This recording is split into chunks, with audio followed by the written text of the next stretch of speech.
Okay, first up this week is going to be Dungeon Crawler Carl, a LitRPG Gamelit adventure written by Matt Dinniman. It is 446 pages, $3.99. It is not available on Kindle Unlimited as of the recording of this particular podcast. Here's the author's description. The apocalypse will be televised. A man, his ex-girlfriend's cat, a sadistic game show unlike anything in the universe, a dungeon crawl where survival depends on killing your prey in the most entertaining way possible. In a flash, every human-erected construction on Earth, from the Buckingham Palace to the tiniest of sheds, collapses into a heap, sinking into the ground. The buildings and all the people inside have been atomized and transformed into the dungeon, an 18-level labyrinth filled with traps, monsters, and loot. A dungeon so enormous it circles the entire globe. Only a few dare venture inside, but once in it, you can't get out. And what's worse, each level has a time limit. You have but days to find a staircase to the next level down, or it's game over.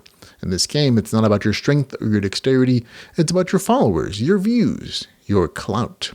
It's about building an audience and killing those goblins with style.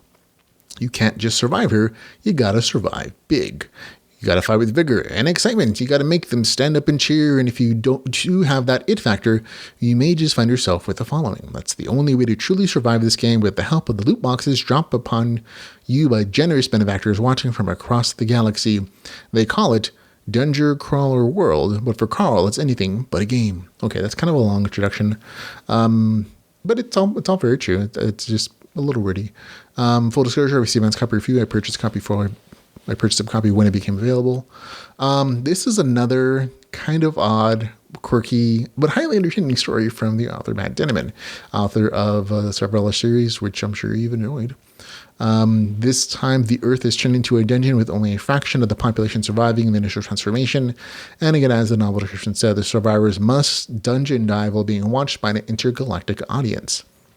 Dungeon Crawler Carl and his cat companion Princess Donut the Queen Anne Chunk, that's really what she's called, must survive the monsters and other players and find a way to entertain the audience to get sponsors, which mean the difference between life and death. The story takes place in a twisted version of the Hunger Games mixed with a dungeon crawl. There's all manner of weird monsters and a social aspect that adds a nice twist to this. I actually think the audience section of this was better developed than in a lot of stories have tried it out, mostly because the author takes the time to do these little cutaway scenes where the main character and his cat, Princess Donut, go on these little talk shows, and they talk to the alien viewers, or they talk to kind of this almost over-style chat show format, and it gives you an insight into who the audience actually is, what they're entertained by, and little clues here and there about what it's going to take for the characters to survive this kind of, again, Hunger Game style situation where they can get these special loot boxes from benefactors or sponsors that may or may not help them to survive more. And I thought it was actually very well developed and adds a nice little break in the story from just like straight dungeon crawl the entire time. The plotting in the story is very slice of life. This is not a super nobody's out to save the world. Nobody's looking for a mystery here in this universe. There's no AI trying to, break free of the game masters or anything. This is really simply a dungeon crawl with some social aspects, but the big focus for the main character is just surviving, getting through the level, figuring out the rules, how to use them, and how to use the viewers in a way to increase him and his cat companion's survival. Because as you go deeper in the dungeon, there are fewer and fewer exits to the next level, which means more and more of these people have to die for people to continue on. Eventually, kind of amounting at the very lowest level with one or two people who, whatever groups are, surviving and being declared champions. So eventually you can tell there's going to be a setup for like these huge player versus player like issues. But in this particular story, it's more about the player versus the environment. And of course, tons of people die left and right. It's a little dark and gory in places. But again, on the whole, it's just very slice of life on the main character as he goes through these situations. But it's very entertaining, at least for me. There is a little bit of cliffhanger towards the end, but it kind of felt like, oh, this is a serial story written online, which it is. That just kind of pauses. This is a nice place to pause, has to continue, has more written. And at the end of the book, the author does say he has a second book already written. It's in editing, and it'll be published at some point in the future. But you can also find this online, which is why it may not be available on Kindle Unlimited currently.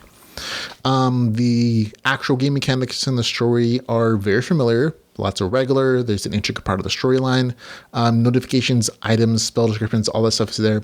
There are levels and there are stats in the story, but they take a little bit of backseat in this first book just because of the way that the game is set up, and that the main character cannot distribute his free stat points until he gets to a certain level in the game. And so that's just taking a little bit of backseat until he gets his class, until he gets a potential race change, until he gets a bunch of other stuff in the story. And I actually like the fact that the author is leaving things in for future stories to develop these game mechanics, to kind of change the way the game is potentially played, and saving a little bit of special stuff for future books.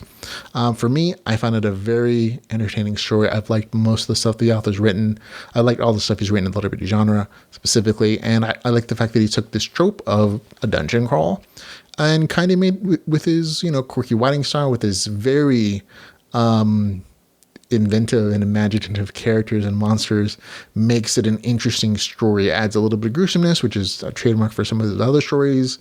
Not over the top necessarily. It's not nearly as bad as the Kaiju Battlefield Surge. If you read that one's super gruesome. Not nearly as much as that. Not as light or gruesome free as Dominion of Blades, but still something in the middle. But still very interesting. Good characters, lots of funny humor here as well. For me, gets a score of 7.9 out of 10. Almost an 8, almost a great story. Things that kind of stop it from just hitting that mark for me is that it's fundamentally dungeon crawl. It is fundamentally a slice of life story. And it's not as innovative as necessarily, Kaiju Battlefield Surge necessarily. So for me, there's just like a tiny step down as far as like entertainment goes, because you could see some of the things plotted out, and you can see it's very much a slice of life story. And so it's just kind of an entertaining ride. But still, very, very good story. Definitely recommend that you read it. That's Dungeon Crawler Carl, a LitRPG Gamelit adventure with a score of 7.9 out of 10.